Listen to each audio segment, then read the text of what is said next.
doing? I'm beating you up. Oh, yes, because today we are playing a beat 'em up. A strategy beat 'em up. What is this? What is this? It's a crossover episode? It is a crossover episode. I will tell you, my friend, there will be empires, there will be beating, there will be upping, and there will be emming, yes. And there will be probably, as in the previous streams, a couple of swear words as well. Yeah, probably. Very likely. And there will be some game design discussions. Yes. There will be some historical discussions. Yes. Some archaeological discussions. Yeah, even who knows? Who knows? We even be able to talk about archaeology. So, what is the vessel? What is the time machine that we're gonna do that through? So today we're playing Aztez. Aztez. So we're not playing Aztec. No, we're playing Aztez. Aztez. Tell me what is Aztez. Aztez. Well, it's basically all the things I just said. Yeah. It's a beat 'em up mixed with strategy that has an Aztec style as well as historical context. Okay. And what that means in practice, I think it's just something we have to check out in practice. Yes, and we can talk about it because it's interesting. It's kind of hard to describe what this game actually is. When I first saw it, I was like, wait a minute, what? And then I watched a little bit of it. I'm like, okay. Still doesn't make sense, but hey. And you know what we can actually do? The very first thing that we should do is, check actually if it's already playing. Yes, it is playing. It should be playing, right? Yeah, there we are. Bam, that's Aztez. You should wear the headphones because as this is a beat 'em up. So I have to beat 'em So up? for people that have never heard of the term beat 'em up, it's like a fighting game. It's actually like a fighting game. Yeah. Normally, it's like fighting is you have a versus type game, which is like two characters fighting each other. No. Beat 'em up, one character beating shit out of a ton of other NPCs. Yeah, exactly. And as you can already see, that's done Aztec style. Yes. So I think one thing before we start, actually, let me switch back to our beautiful faces for a tiny moment. Beautiful, and also with a new webcam that gives a slightly blurry kind of thing to my hair, which we will fix for later. Actually, we bought a new camera, and it's significantly better than the other one, but we haven't figured out how it properly works. So. Well, I mean, except for this. Except for this. Somehow, the white background, you see, we are pixelating a bit. What we always do, and I think is actually important in this case, at least for me, is to tell people who we are. Ah, yes. We didn't say who we are. No. So who are you? I am Ymir Politopoulos. And I am Angus Dr. and we play video games and talk about them in way too much of a depth when it comes to history and archaeology and also social theory and all sorts of other things that normally bore the shit out of everybody. But not us. Not us. And also when you make it about video games, all of a sudden it's interesting. Exactly. So, actually not at all, because I think that there are so many people fascinated with the Aztecs. And it's actually also something that I wanted to say at the start of the stream, which maybe later you will see on YouTube as a 2-hour stream video clip. So, hi, future people, future past people. Anyway, one of the things that I think is very important, it's such a Aztec culture, the Aztec Empire is such a popular piece of history. It is, yes. That there are a lot of viewpoints and a lot of ideas floating around about it. And basically a lot of people that have no connection at all to Aztec history or culture in terms of, cultural continuation. Because there's the Aztec Empire as is no longer. And ended in 1521, as we will maybe get to discuss as well. We probably will, yeah. But the people that made up the empire, the Mexica and other Nahua-speaking people, are still in Mexico today. Yeah. So one of the things that I wanted to put out there at first is we have a particular perspective on this as very much outsiders to this culture. Absolutely. People that are very interested, and hopefully hopefully we can be we'll try to be as respectful as possible. We may be as respectful as possible. But it's still good to say that we're outsiders, just giving another outsider perspective on this to this particular video game. Yeah. I just wanted to get that. I mean, it's interesting because normally we never do that for when we play Civilization or this or that or whatever. Yeah. We are also outsiders to Aquitaine in the 15th century or 14th century. Sure. But we did it a bit with Maori, where we said exactly with very Maori. Clearly we're not Maori. We have only an outsider's view of the Maori culture. So the same thing with Aztec culture. Yeah. That said, I think we will have a lot of fun with this, and we will have a lot of interactive, good discussions here. Yes. That's my promise to you. If you we'll start beating them up. But I Okay. think I'm this is gonna one of do those that. games. So I'm so happy that you're playing this one because I love beat 'em ups. But secret is I'm kind of a bad video game player in terms of because my reflexes are just absolutely just. Yeah. We're always bad, and I'm getting older, so they're even worse now. And this is one of those things that you have to have a bit of reflexes for. Plus, you have to have a mind for and thumb for combos. I don't really have both, so I'm happy you're playing this. I will see But I how will it goes. still say practice first because there is kind of a couple of things to learn before. I'm sure, but I'm sure that if we start a new campaign, it will be... No. No, this is. It will go a little bit easy. It will go a little bit easy on you, but in terms of the fighting, you're supposed to know everything. So, practice. So first, you suggest that we practice. I think that's actually good to. Okay, let's get an immortal dummy then and see what I'm doing. Oh, I guess maybe is it possible? Sorry, there's even tutorial. Is there? I don't think there's a tutorial. Oh, training. Sorry, that's what I meant to say. Practice is nice, Learn the but fundamental action skills. training. All right, begin. Finished. All right. Whoa! I'm getting beaten up. Whoops. Okay, I jump. Sorry I for jump. the echo. I hit. Bam. Okay. This I hit. This is some kind of... Oh, you finished. Wait, sorry. How can we reset this actually? Restart training. Probably that's what you want to do. Okay. Hey, the simplest way to get off the ground. Yeah, okay. Makes sense, doesn't it? XXX. Bam. Alright. Easy. I like how you provide your own sound effects. Bam. Okay. I don't even need headphones. Every weapon's building combos are different. Ah, okay, I see. Okay. Oh, this is the same. Okay. Alright.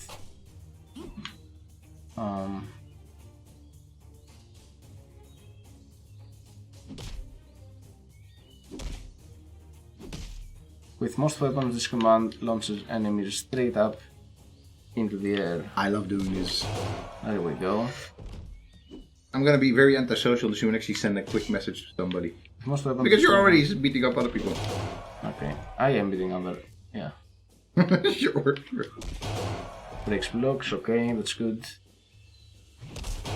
Bounces enemy bodies off the ground. Dashing attacks are powerful with move and strike. Yeah, good. RB plus A. Whoa. Long jump attacks will cancel. Whoa, nice. Pick. Okay, that's not what I wanted to do. Okay, so I have to run, jump. Nice. So while you keep on training, I think Air combo attack. we can talk a little bit already about what we're actually seeing here. In terms, and I want to talk a little bit more about it because actually, over the last week when I found out we were playing this, I wanted to play this game for forever already. I never got to it for some reason, and now it was free on the Epic Store, so this is a very good reason because other people are also probably playing this right now. But I heard it would be out on the Switch at some point. Yeah. And I was saving myself for the Switch because I just really feel that this game would work very nicely on my Switch, lying on the couch, very relaxedly beating something up. But regardless, I've been sort of lost in the, sort of this game and researching a little bit about it for more or less the last week. And I think it's such a... I mean, you can see this right away already. It's such a fascinating thing. It is, yeah. It is... Visually, it's just such a fascinating thing. And I'm gonna have actually prepared a little presentation about this for later. Have you? So, yes, and maybe it's something we could actually do straight after the training. Because I want to get it out of my system. And in addition, it's a game that I think it's good to mention that it has been made by. I am doing the attacks like this at different jump heights. Yeah, I know. I am doing this. Well, no, and now you bump them up again, like boom, and then boom them up again. Okay. Yeah, there we go. There we go. Wow. Air command sometimes resemble your standing counterpart. So the dev studio behind Aztez called Team Colorblind, and Team Colorblind is actually a 2-man studio, which I think is just from seeing this and then of course seeing more of the game later is actually amazing. This game was made by 2 people. Whoa, that is impressive. And I mean, there's actually. I'm sure they had some help in terms of maybe audio production or something like that. But the core team of it was really just 2 people, and it's very much the vision of these 2 people, and especially the vision of a person called Ben Ruiz, who did a lot of the art style, and he was also a really big fan of beat 'em ups, fighting games, and. We're actually going to talk a little bit about one of the development blogs later. But if you're interested in fighting games and all sorts of, finer points there, that we fail to appreciate because I don't think that both you or I are like super heavy detailed into fighting games. Not really, no. But this is, as far as I feel, I play my fighting games. I play my Street Fighters. Yeah, of course. But this game feels like technical as it's easy to get into in a way, but as you can already see, go through all the combos that we're going through. Jesus, yeah, there's a lot of combos. It's technical, and there are in terms of hitboxes and sort of things, there is a lot of that depth here actually. So I think it's fascinating that it is aside from, because that's one of the things which it reminds me of. Probably also reminds you of that. Apotheon. Yeah. Which is, this game about Greek warriors in Greek vase style. Yeah. Kind of an action puzzle game. It doesn't feel as smooth by half in terms of the actual gameplay. It just feels a bit murky. This game feels smooth. Can only be parried. Red attacks combos cannot be parried or blocked, okay. Fuck. So, yeah, it's if you're catching this stream right now or the YouTube movie quickly after, YouTube, you can actually maybe still get this game for free, but on the Epic Game Store. But otherwise, I would say if you're into beat 'em ups and you haven't played this yet, this is definitely one to get just from that perspective. And if you're into historical games, which we'll get to a little bit later, I love this mechanic. Bash counter. Well, I know not the counter bash, but the fact that you actually get to sacrifice it, that you already have to do that. Yeah, I did it. Yeah. So could you like do it one more time? If I kill somebody, then yeah, exactly. Tap block to cancel a move. Anytime. Tap block that can to advance.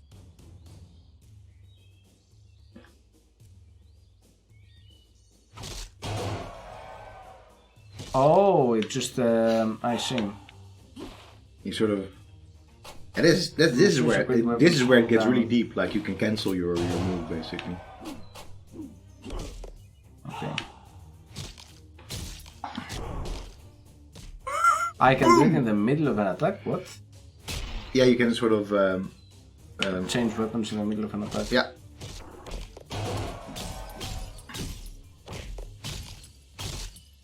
After parrying, switch weapons simultaneously, equip a new weapon and fire the new.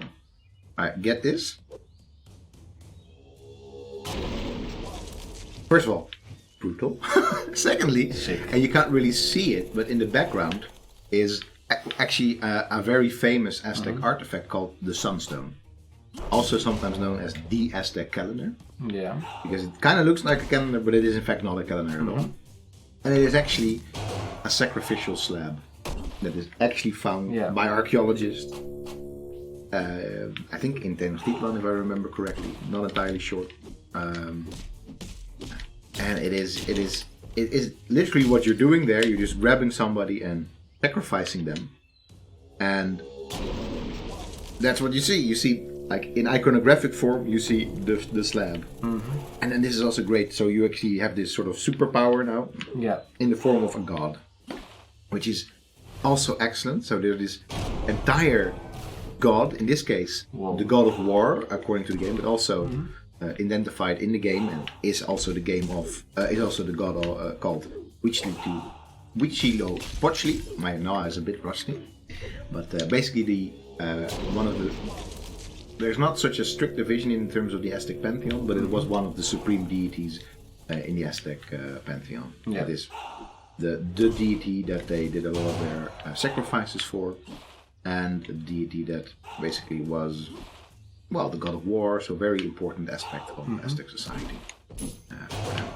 I see. So. That's so many things finished. How Finished, we're yes. done.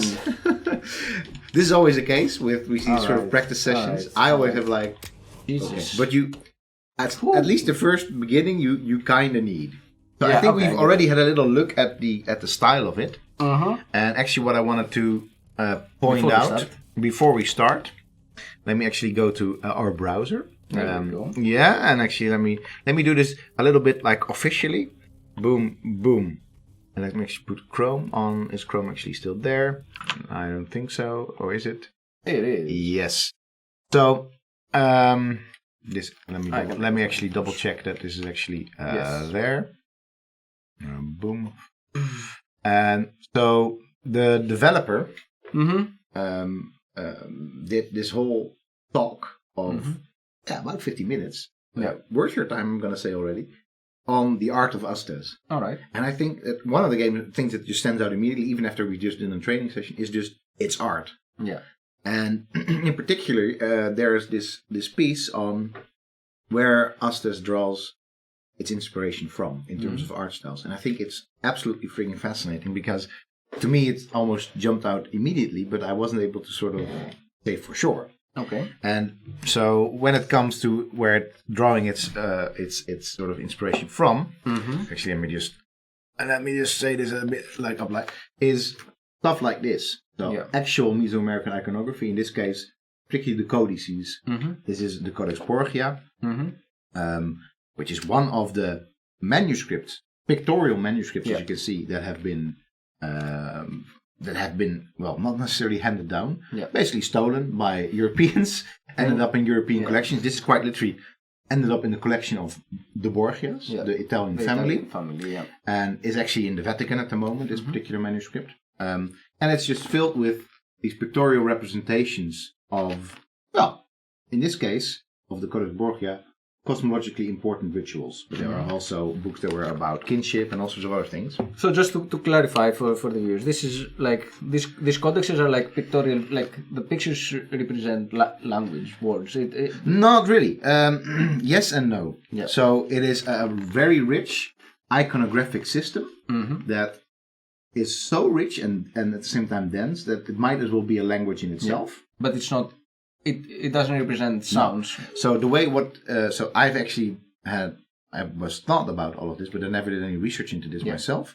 So somebody did a lot of research into this at Leiden, is called Professor Marten Janssen. And then also another PhD recently, well actually his research group, but another PhD of his, Ludo Snijders, also did a lot of research on this. Excellent research, by the way. Excellent research, by the way. So this would have been not a book like I'm holding right now, but this would actually be in a stack like this that would have been, or actually is at the moment, folded together on deerskin and painted on that deerskin. So it would have been rolled out across a large stretch, and it would have been narrated as well as viewed by ritual specialists, priests probably. Anyway, it's not really. I mean, it's not really even about what's actually in these things, although it's very important, but particularly its style. So. So let me actually let me actually bring that up. So this is, for example, what we can see right here. It's a bit small on our screen, but it's plate 71 from the Borgia Codex, I think, if I remember correctly. Yes. So you can already see that from what we were playing earlier, that particularly how the characters are dressed, but also how they're oriented. Yeah. Very much this sort of en profile kind of orientation with all these things sticking out in terms of richly decorated stuff. And interestingly as well, the blood that we're actually getting, the red stuff, is also in that picture prominently represented in these things. Well, in this case, from some kind of bird. In this case, it is in the picture that we're seeing right now on in the top, whatever that corner of the screen. Over there, It is actually from a bird sacrifice. Yeah. A bird sacrificed by a jaguar in this case to a sun god. Not Huitzilopochtli, but another sun god probably. But in all these manuscripts, there is a lot of bloodletting and sacrifice going on. Yes. So, all right, that's one. And this is actually me just drawing directly from the talk done by Brian Ruiz at the GDC a couple of years ago. Then what Brian Ruiz said... Ruiz, right? Ben Ruiz, yes. Ben Ruiz. Sorry. I don't know how I got with Brian. Life of Brian. I don't know. Ben Ruiz. Then one of the other inspirations for this was actually the work of Diego Rivera, an artist that I've also seen a lot of representations from. Yeah. Because it's just a famous Mexican artist that has done a lot in terms of representation of, Mexican life in general. There's within the social realist style, as well as on some Cubist work and things like that. It also did a lot of things as murals. Mm-hmm. And this is one, I think this is actually a mural. I'm not entirely super sure, but this is one of his most famous images. It's actually representing Tenochtitlan, one of the capital of the Aztec Empire. And you can already see sort of how the shapes and the general sort of things are also represented back in this particular game. Another interesting thing is the work by Scott and his Gentling and his other brother. This particular work is from Scott Gentling. Have also done a lot. These are American artists. Yeah, have done a lot in terms of the illustration of pre-Columbian artifacts or pre-Columbian cities in this case. So you can already see, like from what we've also seen earlier, that these very sort of smooth lines, so also very colorful here. Yeah, indeed. Right. And then interesting as well, this is actually in the talk he said that he didn't really see this before he started working on it. But this is another artist that did illustrations for The Conquest of Mexico, a very famous book about the conquest of Mexico by Cortés. Yeah. And interestingly, the sort of styles in terms of the black and white of it intersects with the style of Aztez. Yeah. But mostly what Ben Ruiz said in his talk, that he learned sort of make very bold characters. Yeah. And I think this is just a beautiful image. This is an image of an Aztec nobleman sort of defying, in this case, Cortés. That's not Moctezuma, not the emperor, but another the nephew of the emperor, Katama, if I remember correctly, or Katacama, standing up to the Spanish. Beautiful, and I had much more illustrations like that. And that all sort of comes together in the style of Aztez, which I think is interesting because you can sort of just see it all back there. And at the same time, it is still its own unique thing. Yeah. It's very clearly like a mix of things, but then a beautifully blended like art style. Yes. You have the black and white. It's not colorful like the codexes, but then at the same time you see the same type of characters. You see the beautifully illustrated background, the shapes. The shapes, yeah. And I think one of the interesting things here as well is that when these styles quite literally start moving all of a sudden, and that's of course what happens in a video game, especially in a high action, high propane video game like this, you almost want the codices to start moving as well. You almost want the other like pictures to start moving because it just starts popping so much more. Yeah. Another very interesting, and then we're actually going to go back to playing the game, is that it's a 2D game, at least that's what it seems like, but it actually is done all in 3D. You can see all of this and much more in the talk by at the GDC thing, so definitely check that out. But now let's actually just get back to playing a bit of this. Okay, but I need it on my screen. Bam, now it's on my screen. No, you can do this with your eyes closed. You've done your training. I've done my training. So, we start a new campaign. It's a pity because I was actually for the first time having a good time with my campaign. Like, oh yeah, this is actually working out. But start a new campaign though. I'm starting a new campaign. Are you sure you want to start? Yes, do it. I am. Do it. Make it happen. 4028. 3 great... Don't begin just yet. There's another voiceover, I think. Okay. So 3 great cities have formed an alliance, and a new empire is born. Its people are brave, ambitious, brilliant, and deeply warlike. I, Tototl, immortal dark priest of the Nahuatl, And you, my young warriors, will help it grow. In 100 years, a great enemy will appear. We must prepare and change our people's fate. At the risk of not showing enough gameplay, but keeping sort of within the discussion part of it, and also the analysis part of it, I love this splash screen in the beginning. Yeah. Can I tell you why? Tell me. All right. Because it tells you everything that you need to know about this game in terms of its narrative in 3 super small paragraphs. Yeah. There's not any sort of extended cutscene. I mean, cutscenes are nice and whatever, but it tells you everything. It's like we're in the Valley of sentences. Mexico. It's 1428 AD. Yeah. There's 3 cities, an alliance, and empire stuff is happening. And then in 100 years, basically at the end of the game, which we will probably not reach, but whatever. I don't know what your thumbs are like. This is going to happen. A great enemy will appear. Yeah. So it's actually interesting because this is very much in my lessons. What I say to students, it's always important to say where. Like in archaeology in general, it's very important when you ask something to frame like where, when, what, and why. These 4 questions are fundamental to any archaeological research, and in this, like small splash screen, we just see exactly that. Exactly. Where, exactly when, what is happening, like what are we looking at, and why we're looking at this. Because we have to create, we must prepare for the enemy that's coming. Yeah. So that's very interesting. And at this, and that's, it's like a super great pitch, which many academics can learn from. Yeah. And at the same time, it's so clearly informed by actual history. Yeah.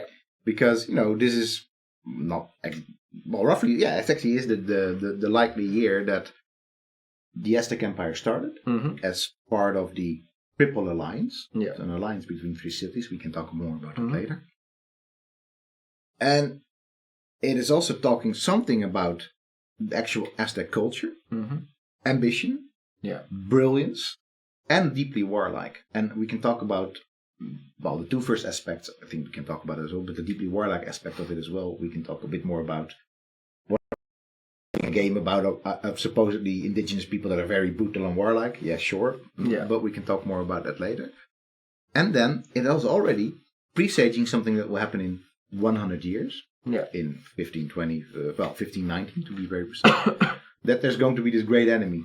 Yeah. So we have like a goal. Yes, there's a goal. And it's also historically true because at a certain point there are all sorts of, at least that's what both Spanish as well as Aztec historians have Aztec historians writing in Spanish, but whatever, have said is that there are actually all sorts of omens about the arrival of something in not 100 years, but a couple of years down the line. So this is actually something that happened as well. Like people saying like, hey man, there's something gonna happen to our empire. So this is actually a very informed, historically informed. Yes, and it also is historically informed, and also like game wise, it's like boom, we're doing this. This is what it's about. 100 years, some shit's about to go down, but before that, we're gonna be doing some growing through our warriors. Anyway, begin. Great. Sorry about this. I'm just getting very really excited good. About this game. All right. Select starting weapon: the sword or the knife.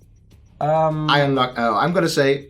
Go for the sword as a starting weapon. The knife built by a master craftsman. This weapon is core to the Mexica identity. Yeah, it is also true. So wait, let's stay with the historical analysis of it. Mexica identity. Everybody knows the Aztec as the Aztec. Yes, that's actually a name that they never really applied to themselves. The Aztec Empire. They never referred to themselves as an empire. They referred to themselves as the Triple Alliance, or in fact, as. In sort of paraphrasing from Nahuatl, I don't remember the Nahuatl term, but the 3 places where decisions get made. So, where shit gets done. where we tell you what to do. And, but one of the parties of this Triple Alliance were the Mexica, which is this indigenous group. Yeah. That's actually the people that ended up founding Tenochtitlan, the most important city in this alliance. And it is core to the Mexica identity. So it's pretty cool. And it's, swords, particularly with obsidian blades at the end, were very much central to Aztec or Mexica warriorhood. So. And also the knife obsidian blade with a row of teeth embedded in the hilt. I love the detail of the obsidian blade. Yeah. The obsidian blades, definitely. Yeah.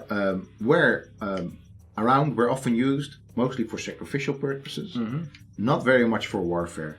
But the type of fights that we will be doing are sort of religious, right? They are ritualistic. They're not. So there it gets interesting. Yeah. And we can talk about it later. But in terms of gameplay, I'm gonna tell you take the sword because I played a little bit with the knife. It's kind of hard because it's much more about dashing around instead of just the regular beating up. Let's just beat them up. Bam, bam, bam. So this is like the main screen. You get these missions to do. Yeah. And I think I'm gonna tell you a couple of things that I had to find out the hard way. Or actually also by reading the manual. Yeah. So let's see first what we're looking at. Yeah. So we have our main city, the capital. 3 cities, 28 tiles. Yes, we're not even. It's not even the main city. In fact, what we're looking at is the Triple Alliance. Yeah, we see the 3 cities. Tlacopan, and then Tenochtitlan, and then Texcoco. Yeah. These were the 3 cities that basically rose up against the previous rulers of the Valley of Mexico. A smaller and sort of empire-like kind of thing. Not really empire in the sense of its territory, but at the same type of dynamics as later the Aztec Empire would have. Yeah. That's what we're starting out with. We're starting out with these 3 cities, basically, the places where decisions get made, and we're going to make some decisions at the strategic level. Awesome. So I'm going to tell you right now, because otherwise you have to read through the manual. Exactly. We have agents to play around with, and they cost resources. Yeah. To hire them and to ask them to do stuff. Yeah, exactly. To ask them, and that's very instantaneous. So you just basically buy them, and they do their stuff right away. That's great. And later on, you're going to get some more items. Yeah. This item, particularly a smoking mirror, which is a very ritually important, cosmologically important aspect of it. You don't want to use that just now because it's going to be a bit too hard. And then gear, in this case, we have a ball of feathers, also like super informed, which unlocks the particular god, the god of war, Huitzilopochtli, as this sort of super special that we can do at the end. And the ball of feathers was actually what this particular god was born from. So nice. It's the mother of this god, Coatlicue, put a ball of feathers while she was sort of sweeping the house in her bosom, and all of a sudden she was pregnant. And nobody was like, because she already had 400 sons and 1 daughter, 400 sons that became the god of pulque, so alcohol, and a daughter, and they were like, why are you getting more? Yeah, what's going on? And that's and they actually started plotting how to kill her, and that's sort of how this particular god of war, of strife, came into the world with people plotting to kill his mom, basically, while he's still in the belly. And like, we're not doing this. Yes. Basically, kill the sister right away, and I don't entirely know what happens directly after. All right. Anyway, also informed stuff. Great. That you can buy for resources. Resources you're going to get based on the amount of population in every city. Yeah. So this one has every 2, single turn. This one has 3. This one has 2 as well. Yeah. And then every single turn, I can do missions. Yeah, and also important, something I found out later, you have Aztez, which is our fighters, the thing that you're controlling. You can do as many missions as you have Aztez, and these are also your lives. So if you lose all Aztez, you're done for. Okay. I should not lose all my. If you lose this one right now, then we're done for the first run of this game. And actually, it's fine because it's a roguelike in that sense. You will get another Aztez the next turn. Not the next turn, no. Game's done. Oh, game's done. Okay. So there's some pressure on you here to fight well. So all right. Probably one thing to do is try and get. So let's see. The missions that we can do is you can actually just view them and then cancel them later. Yeah. Okay. Your mission. So we can mission info. The city-state of the periphery of the empire is to become a tributary. Enter the city and eliminate the militia so that our tax collectors can visit unhindered. Defeat all enemies in 3 minutes. Bonus victory in 60 seconds or less. We get an extra common item, and we lose if our Aztez dies. These are. It already tells you how many enemies you'll be fighting, which I think is good. It is. These are slightly more advanced enemies. So actually, but that's good to know. This one gives us +5 resources. 6 enemies. There is a group of young conscripts in this city who are harassing and bullying others in communal areas. Go spill their blood and do it publicly. Whoa, that's kinda brutal. Jeez. And if we perform one counter, plus 3 resources. And then one more, again resources. Our agents have located a notorious group of thieves with bounties on their heads. Cut them down quickly before they flee the city. Alright. So, I'm just gonna go with the resources, I guess. It seems important. Either the resources or the city. So the deeper strategy here is resources are short-term benefit. You're going to get 5. City is, of course, going to give you resources every single turn. As well as, I think, I'm not entirely super sure, but I think that if you grow your city quickly, you grow your territory quickly, you're going to get more Aztez sooner. Okay, let's go do it. This will be a bit tougher. I have faith. Alright.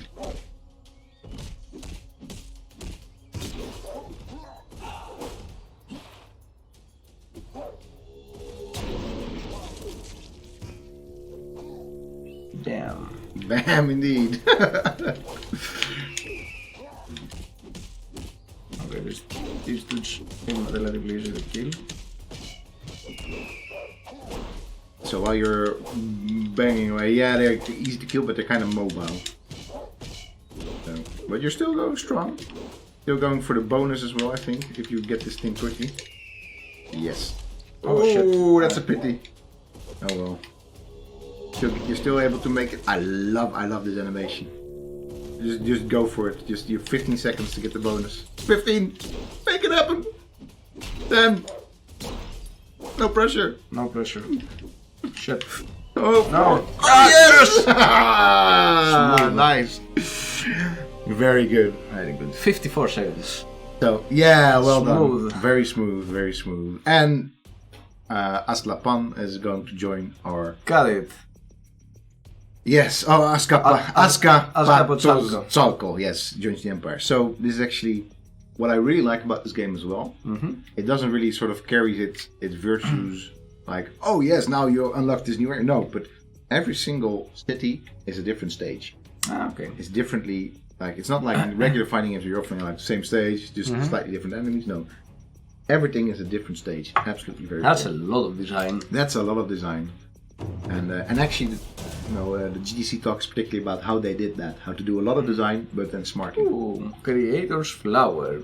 Removes all missions and spawns new missions is the item that we got, I guess. And or we have the option. Or we can get a playing ball. Hey. Target city gets a Festival of Carnage, which has extreme resource rewards. Cannot be used during drought. Rubber ball used in the valley's most popular spawn. Yeah. Tell me about the most popular sport of the valley. Well, there's the Mesoamerican ball game, as it is known, which has many different incarnations, but it's always about a ball, and it has to go in some sort of goal. It's a sport, but it's also very much a ritual occasion. Yeah. We're not doing much of that here, playing ball, but it's that. And then, the same thing goes for the flower as well. This is also something, this particular creator's flower, is also cosmologically important. So it's the flower will make it burned, fate is shifted very slightly. I have to look up what the particular story is behind this particular flower. I just know that flowers in general, but in particular the flower of this goddess, is very, very important. So we're getting the playing ball. Absolutely fine. Yeah. I like that we had the option. I didn't know that we'd get an option. So, I thought we'd get just a random item. The one thing that you can not do now is really spend your resource. Well, you can spend your resource. So one of the things to look at this with agents is that actually you have to spend your resources a bit smartly. I think, as far as I've played it so far, is that so they're going to be more expensive every single time that you use them. So for every time I use one, they would require more resources. Yeah, and it says costing resources. Yes, exactly. And I think very important, at least as far as I was able to play, is I think the princess in terms of unlocking free cities for new, because you're not going to be able to continuously get new cities. This is just a regular, more rare event. And I think at a certain point there's also something going to happen. It's called descent. Like cities are going to be like, hey, what are you doing in terms of conquering all over the place? So we need a general to. And the game's actually done if you lose all your Aztez, or if descent reaches Tenochtitlan. Oh, and the assassins So the assassin stops the descending, Yeah. and the general Make sure that this a city never descends. exactly. So this I'm actually so what I'm trying to say is here you could go for a conjurer, But get I'm some not items, but I think it's better to save it now and I just can get see more that, yeah. cities soon. We can also use the. Yeah, but that's best to use during the beginning of next turn because then you can actually choose the event. Not now. You cannot choose it. Yeah. Oh, and then it's an event that we can actually go for. Yeah. I see. Evil Smoochie, Festival of Carnage sounds like a thing straight out of Warhammer. Yeah. Yeah, or out of some like grind metal band or something. Security contract within the city that we just conquered. Mission subjugate. Nice. We have another option to subjugate. That's actually pretty good to get these missions early on. And then the bounty hunt still stands. Yeah. The one thing that I would do right now, if I were you, is actually buy a city using a princess. Because as I said, I think actually that's how you can unlock new Aztezes, at least in the beginning. There's going to be 8 resources. So which city then? So it's So cities that ideally we can see, right? So I guess this one. yes, and ideally you're going to take one that has a high value as well, straight up. Because Like Chapultepec or Popotlan, I think, or even Planepantla, yeah, because actually confrontation room. The chamber. you also want to start thinking about controlling routes, but also about, this is actually going to have more resources per turn than one that's going to get one. And I guess Also, hi Evil Smoochie. Evil Hi, Smoochie has Smoochie. joined us, which is Bram, who gives very evil smoochies, I've heard. probably. Okay, let's try this out. So turn neutral city into empire city, 8 resources, and then I'm gonna go for this in between one. I think. I'm not sure if this is the correct, Yeah, I mean, but who knows? this is what I'm doing. It is, there we go, young conscript. There we go. Oh, young Con, impressed by the growth of the empire, a promising young warrior pledges their life to Tenochtitlan. So we get an immediately grants free Aztez. So now we can actually do 2 things. 2 things. Yes, exactly. And if we lose one thing, that's fine. I mean, we don't die. We don't die. We don't die. Yes. So that's Actually, some missions that you get to do, for example, Festival of Carnage, if I recall correctly, even if you lose, you don't lose an Aztez. Oh, because it's because like very supposed to be ritualistic. Alright, so let's subjugate another city. Let's before we do this, briefly talk about what do you think of the subjugation mechanic? Asking you because you're the Empire expert, Yes. right? So But pass me down the book so I can pass me down the book. I can talk a little bit about this. So one of the things that I Which one? Universal Empire or Empires? just give me both of them. I don't know. Okay, sure. I don't know, man. So what I did is I brought 2 books that I briefly skimmed. These ones, to be particular, Empires. And Empires has a little bit of green on the front, so that's why Yeah, it's see-through. It is so not it's actually see-through. see-through if you buy It's it. not a see-through book. And Universal Empire. Now, especially this one, the Empires, edited by Susan Alcock.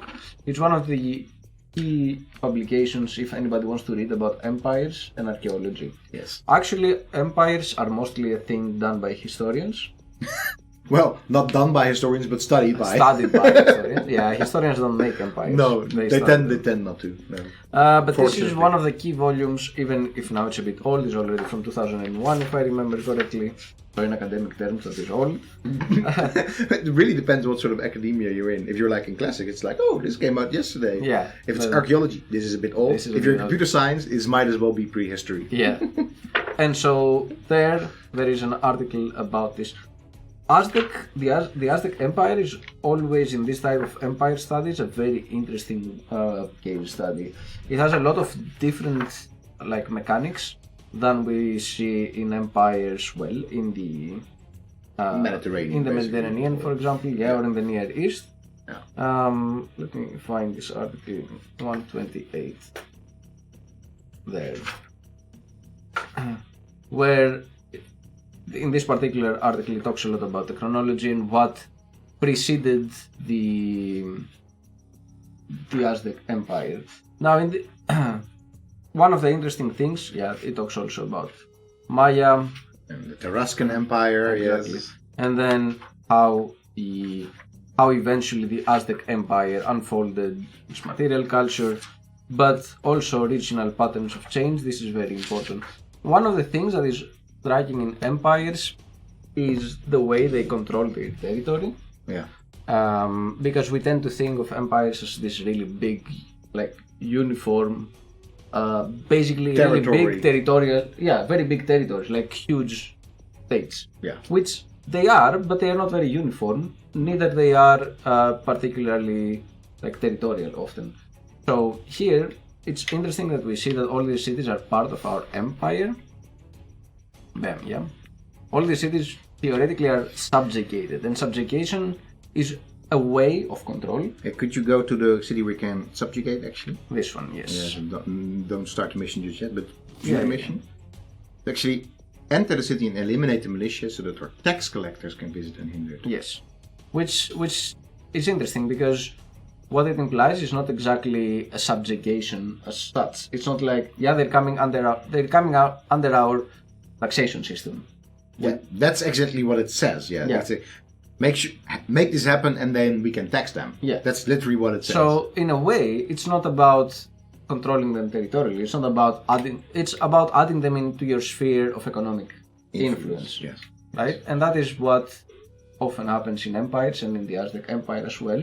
They had their core territory, Yeah. the three main cities. Exactly, the three cities. But then, as we moved outwards, they had like spheres of influence and also patches of areas of control. So they would have a city that was sort of like clearly Aztec, and then around it would be areas that they would have under their economic control, or that these cities were forced to pay tribute. Yeah. But they still kept their own king, Exactly, or their own king, their own like language, laws, whatever, everything. religion. If that was even different, but yeah, for sure. And so And that's very interesting. And one of the things, of course, that this was all about was about taxation, as well as for the Aztec later on, it was about making sure that they got them to sign on to their wars. Yeah. Their wars So of conquest. in both cases, it's about resources. It's Yes. about resource acquisition and management. So what do you want to continue your expansion? Well, you want food, so you are able to feed your population, so they can go out and fight. Yeah, exactly. It is tribute. Right? Yeah. And then you want also a bigger military, so you can keep expanding. Yeah. And so in both cases is a means of resource acquisition. And it's even the case that the Aztec were actually sometimes not even super interested in food. They just wanted to have, in terms of tribute, a bit like a gift Yeah. or something, just as almost like a ceremonial gift, in the sense like we actually are subjugated by you, and that's why we give you this gift. And it didn't then involve lots of food moving from one city to the other. Sometimes yes, Sometimes but yes. often not. The gifts also in the Mediterranean empires or the Near Eastern empires, and also in Mesoamerica, gifts are always a means of sort of imposing domination. So a highly ranked king, like the king of the Pharaoh, or the king of Assyria, or the king of the Hittites, between them they would exchange gifts by calling each other, "Oh, you're my brother, and you are my brother." You're my brother. Give me a gift. You're my brother. Because they identify as equals. Yeah. But then with the lower ranking kings, like from a small city state, no, they would not give the gifts. Yeah. The king of Ugarit or whatever would be the son, and he would give a gift to the father, the king of the Hittites or whatever. Yeah. And similar things happened also in the Aztec. All right, I say let's subjugate a city. That being said, let's subjugate them. Okay. You have to perform a 16-hit combo, which is not super hard, but the best way I've been able to do this is to actually juggle them up in the air and then just keep on juggling them, basically. Oh. Oops, I missed it.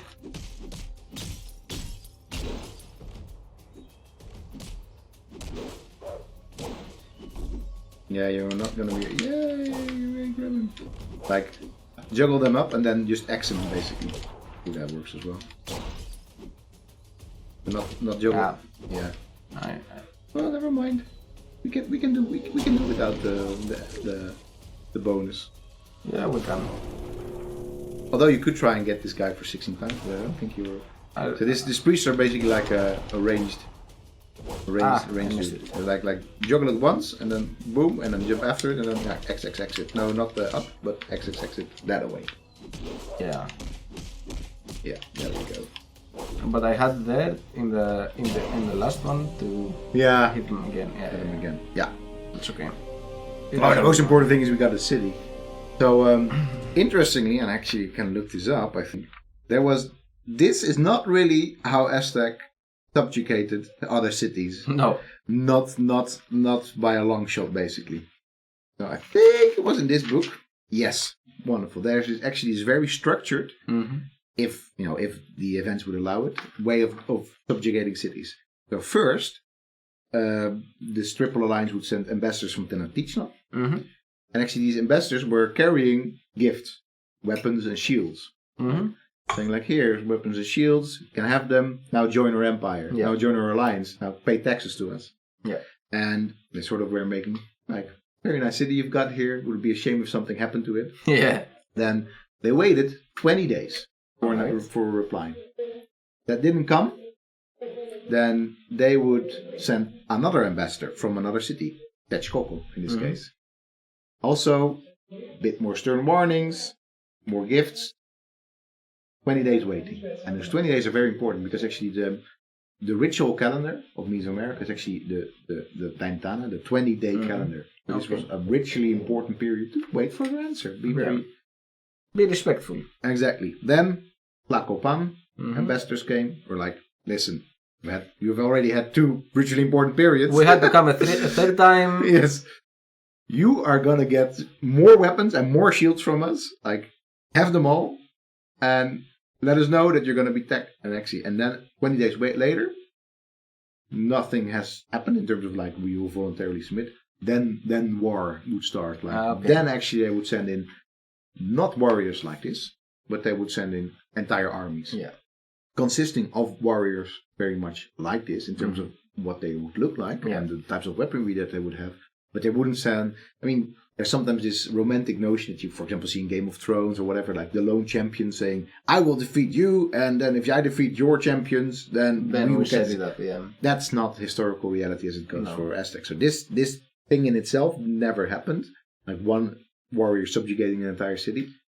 But the larger thing here is. But this is about the mechanics of the game. So the game plays out like this, and because of course it's an interesting analogy. It's a beat 'em up. I mean, you could have also done it in forms of a strategy game, of course, and of course, Aztec are part of many strategy games. But a form like an actual Mesoamerican strategy game, I think it would be wonderful to make that as well.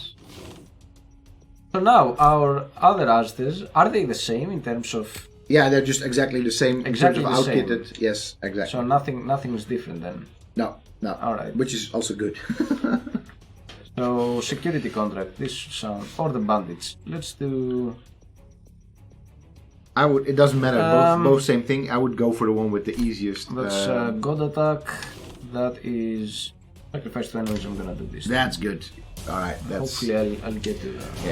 These are exactly. These dudes are actually kind of flimsy. So I think these were already going to be. Oops! Careful.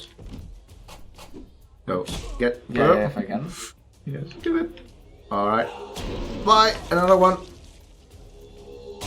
Oh, I love how it just zooms in and like, yeah.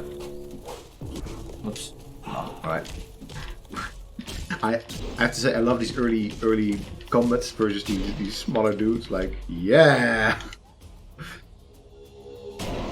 Bam. This fountain of blood just draining. 30 seconds full score 88,000. We did it. We did it. Plus 5 resources. So the nice thing here plus 3 resources is actually, I think you've got 15 resources right now. I do. Probably could use another princess to unlock something. Yeah, with 10 resources. So one other thing that you want to do at some point. Right now, there's no descent just yet. But I think, as far as I've played, it's good to start planning to like. Capture choke points that descent is not able to spread further because of your generals, basically. The generals I basically see. allow a city to never go to center. Yeah. Which is also something. So, for example, it's good to get this city that's spreads into two different lines. I think so. I'm not. So I've never actually played before because my Aztez always died before that. But I think that's the case. Or like this one. Yeah, but Okay. that's probably like the outer reaches where the descent first starts. So Yeah. I wanna briefly look at the agents one more time as well, because interestingly, another way to actually make sure that another city would fall under your influence is to marry into it. All right. So that Yeah. actually a princess in this case. Yeah, that's what you're just sending a prince. You're sending a prince like, hey, you're now allied with us, so you know your royal line is now part of our royal line. Yeah. You're gonna send us taxes, and then when we require it, you're. So was that a thing in the Aztec Empire? Yes, very much so. Yeah? Yeah. They did do this. They tried to. In fact, that's how the Mexica first even got to prominence in the Valley of Mexico by getting. Well, there's this actually history about them getting a princess from a royal line of the then ruling city, and actually the first thing that they did with this princess is not marry them to one of their like prominent people, but play her and have one of their priests wear their skin. What? Yes, and then that prominent city, I forgot the name of it, got very angry and of course opened war on Mexico. Yeah. They sort of were like, okay, now you have to leave, and Yeah. you know, and the survivors of that actually were the people that ended up going to that island that is now where Tenochtitlan is, or at least now in our game. And then it's interesting as well that you got the general, and that's something that the Aztec would do sometimes as well. They would send actually one of their nobles to another city to like be there and say like, listen, this city is now even a bit more permanently ours. There would still be a regular king, but then there would be in the general like sitting next to this dude like saying, no, you cannot do that. Yeah. Okay. And then the assassin, I'm not entirely sure where that comes from. Yeah. Plenty of assassinations going on, but Yeah. and then the conjurer, I think this is just my little bit of dissent here. They should have gone with a trader here. Because you're gonna get random items, and traders were actually trader. conjurers are of course. It's a little bit more magical. Yeah, exactly. And trading was actually long distance trade was actually something the Aztec Empire absolutely excelled at. Just getting like exotic stuff from all over the place into their capital to keep their elites happy as well. So I think this should have been a trader. All right. Anyway, that's just me. That's fine. All right. All right. So you can actually still buy another get city. another city. That's what we're saying. Yeah. Acatitlan. Or I guess we are sort of northward shifted, so maybe just commit to the northward shift. Yes. Or there was another. So there's actually a very juicy target down there. That's 3. Whoa. And I think we can get that too. I'm not entirely sure. I honestly don't know what the best strategy here is. Let's just go for the high risk. Yes, I think so. High risk play. Alright. So we can end this turn. Yeah.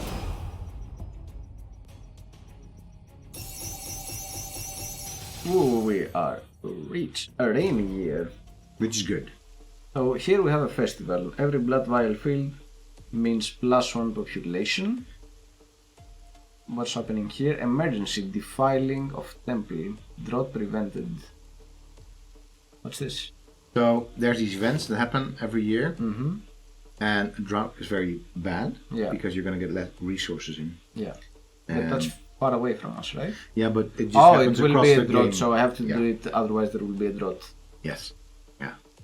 So this also, once again, I think is we end up playing not much of the game in terms of its gameplay, but in terms of dissecting it from a historical perspective.